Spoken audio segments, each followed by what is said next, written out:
নমস্কার, আমি ডক্টর গৌতম নন্দী। আমার চ্যানেলে সকলকে স্বাগত জানাই। আশা করি সকলে ভালো আছেন। এই ভিডিওটিতে আমি একটি বর্তমান সময়ের অত্যন্ত গুরুত্বপূর্ণ বিষয় নিয়ে আলোচনা করব। আশা করি ভিডিওর টপিকটি আপনাদের ভালো লাগবে। ভিডিওটি শেষ পর্যন্ত দেখবেন এবং এই বিষয়ে আপনাদের মতামত অবশ্যই জানাবেন। তাহলে চলুন শুরু করা যাক।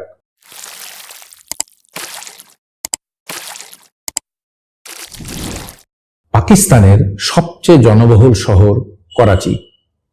প্রতি বছর ডিসেম্বরের প্রথম সপ্তাহান্তে এখানে পালিত হয় সিন্ধি সংস্কৃতি দিবস বা সিন্ধি কালচার ডে। এটি সিন্ধি টুপি এবং শাল, যাকে আজরাক বলা হয়, তার আদান প্রদান এবং সমৃদ্ধ লোকনৃত্যের উদযাপন। কিন্তু গত 7ই ডিসেম্বর এই সাংস্কৃতিক আবরণের আড়ালে লুকিয়ে থাকা চাপা ক্ষোভ আগুনের মতো জ্বলে ওঠে। সাংস্কৃতিক র্যালি পরিণত হয় এক ভয়ঙ্কর রাজনৈতিক বিস্ফোরণে। এটি কোনো সাধারণ আইন শৃঙ্খলার সমস্যা ছিল না, ছিল একটি স্বাধীন সিন্ধু দেশের জন্য সরাসরি বিদ্রোহ। জিএ সিন্ধু মুত্তাহিদা মাহাজ, যাকে সংক্ষেপে জেএসএসএম বলা হয়, তার ব্যানারে জাতীয়তাবাদীরা আজাদি এবং পাকিস্তান মুর্দাবাদ স্লোগান তুলে রাজপথে নামে। যখন পুলিশ র্যালির রুট পাল্টাতে যায়, তখন পরিস্থিতি সহিংস হয়ে ওঠে। পাথর ছোড়া হয়, পুলিশ ভ্যান ভাঙচুর করা হয় এবং পাল্টা পুলিশও লাঠিচার্জ ও কাঁদানে গ্যাস চালায়। সংঘর্ষের পর কমপক্ষে ৪৫ জন বিক্ষোভকারীকে গ্রেপ্তার করা হয় এবং বেশ কয়েকজন পুলিশকর্মী আহত হন। এই ঘটনা ইসলামাবাদকে একটা স্পষ্ট বার্তা দিয়েছে: সিন্ধুর জাতীয়তাবাদী আগুন নেভেনি, বরং আরো তীব্র হয়েছে। 7ই ডিসেম্বরের এই ঘটনার পর 10ই ডিসেম্বর জিএসএসএম এর নির্বাসিত প্রধান শাফি বুরফাত তার এক্স হ্যান্ডেলে একটি লম্বা পোস্ট করেন। এই পোস্টটি মূলত ভারতের প্রধানমন্ত্রী নরেন্দ্র মোদীকে উদ্দেশ্য করে লেখা। পোস্টটির বিষয়বস্তু আপনারা স্ক্রিনের উপরে দেখতে পাচ্ছেন। আপনারা বুঝতে পারছেন যে এটি একটি অত্যন্ত বড় পোস্ট। তার সমস্ত বিষয়বস্তু আলোচনা করা সম্ভব নয়, কিন্তু আপনাদেরকে বলবো যে বিষয়টার উপরে নজর দিতে, সেগুলো হচ্ছে একেবারে শেষের দিকে কয়েকটি আবেদন। উনি বলছেন, ভারত সরকারের কাছে আমরা নিম্নলিখিত আবেদনগুলি জানাচ্ছি। আবেদনগুলি হলো: 1.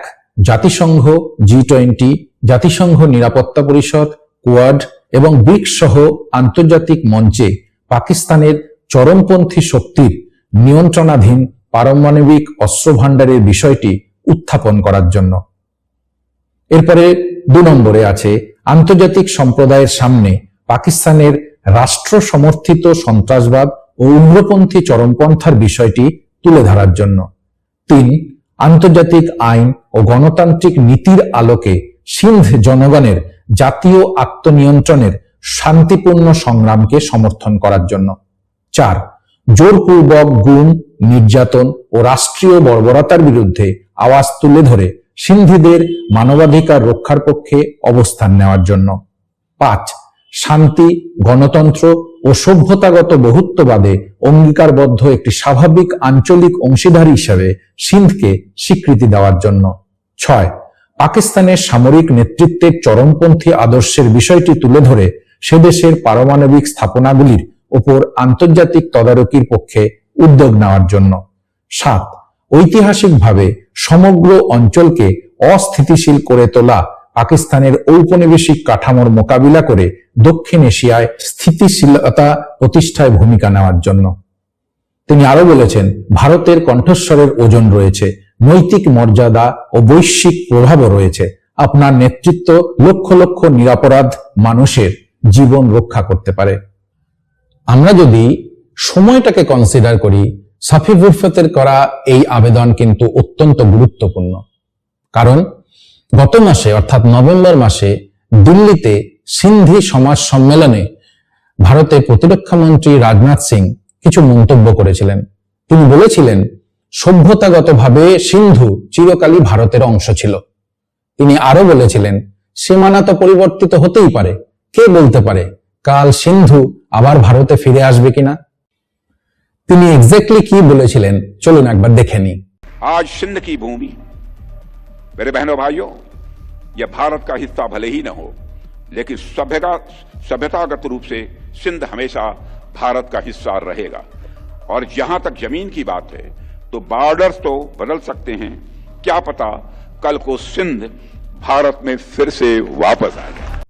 সেই অবস্থায় শাফি বিরফতের করা এই আবেদন কিন্তু বিশেষজ্ঞরা মনে করছেন যে অত্যন্ত গুরুত্বপূর্ণ ব্যাপার, কারণ এমনও হতে পারে যে ভবিষ্যতে সিন্ধু আবার ভারতের সঙ্গে মিশছে, যদিও সিন্ধু জাতীয়তাবাদীরা একটি স্বাধীন রাষ্ট্র গঠন করতেই বেশি উদ্যোগী। সিন্ধু দেশের এই দাবি আজকের নয়, এর শিকড় প্রথিত 1947 সালের বিভাজনের চেয়েও গভীরে।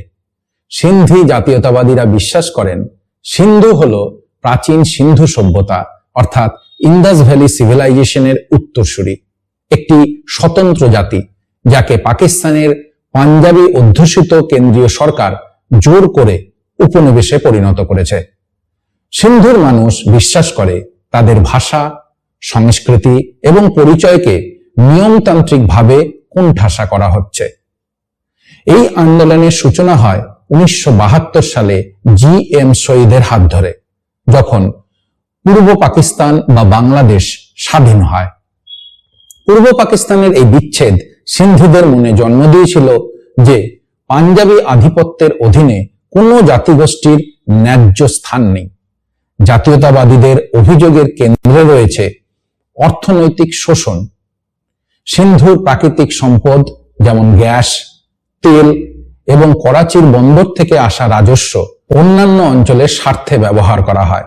এর পাশাপাশি উর্দুভাষী মুহাজির এবং অন্যান্য প্রদেশের মানুষের অভিবাসনের কারণে সিন্ধুর জনসংখ্যার বিন্যাসও দ্রুত পাল্টে যাচ্ছে, যা সিন্ধি জাতীয়তাবাদী গোষ্ঠীগুলোর মধ্যে আরো ক্ষোভের সৃষ্টি করেছে। সিন্ধু দেশের আন্দোলনকে দমিয়ে রাখার জন্য পাকিস্তান যে কৌশল নিয়েছে তার মধ্যে সবচেয়ে অন্ধকার দিকটি হল মানবাধিকার লঙ্ঘন। জেএসএসএম এর নির্বাসিত প্রধান শাফি বিরফত এবং অন্যান্য গোষ্ঠীগুলি নিয়মিতভাবে অভিযোগ করে আসছে যে পাকিস্তানি নিরাপত্তা বাহিনী, বিশেষ করে গুপ্তচর সংস্থাগুলি সিন্ধি কর্মী, ছাত্রনেতা এবং সাংবাদিকদের বাধ্যতামূলকভাবে গুম করছে। জাতিসংঘ মানবাধিকার পরিষদে সিন্ধি কর্মীরা জানিয়েছে স্বাধীনতার দাবি করা অ্যাক্টিভিস্টদের প্রায়শই নির্যাতন করা হয় এবং পরে তাদের বুলেটবিদ্ধ বিকৃত দেহ রাস্তায় ফেলে রাখা হয়। তারা আরো দাবি করেছে যে সন্ত্রাসবাদী আইন অর্থাৎ অ্যান্টি টেরোরিজম ল ব্যবহার করে ধর্মনিরপেক্ষ জাতীয়তাবাদী কর্মীদের কণ্ঠরোধ করা হচ্ছে। করাচির এই সংঘাত এখন পাকিস্তানের সামনে এক চরম চ্যালেঞ্জ। একদিকে বেলুচিস্তান, অন্যদিকে খাইবার পাখতুনখোয়া এবং এখন সিন্ধু। জাতিগোষ্ঠীগত সংঘাতের বহুমুখী চাপে পাকিস্তান এখন কঠিন সংকটের মুখে। প্রশ্নটি হলো, একটি রাষ্ট্র তার অভ্যন্তরীণ জাতিগত বৈচিত্র্যকে সম্মান জানাতে ব্যর্থ হওয়ায় কয়েক দশকের পুরনো স্বাধীনতার দাবি কি অবশেষে একটি চূড়ান্ত রাজনৈতিক ভাঙন তৈরি করবে? সিন্ধি জাতীয়তাবাদের আওয়াজ ক্রমশ জোরালো হচ্ছে এবং পাকিস্তানের স্থিতিশীলতা এখন চরম অনিশ্চয়তার মুখে। এই সংঘাতের পরিণতি শুধু পাকিস্তান নয়, বরং পুরো দক্ষিণ এশিয়ার আঞ্চলিক স্থিতিশীলতার উপরে প্রভাব ফেলবে বলেই বিশেষজ্ঞরা মনে করছেন। দেখা হবে পরের ভিডিওতে। নমস্কার।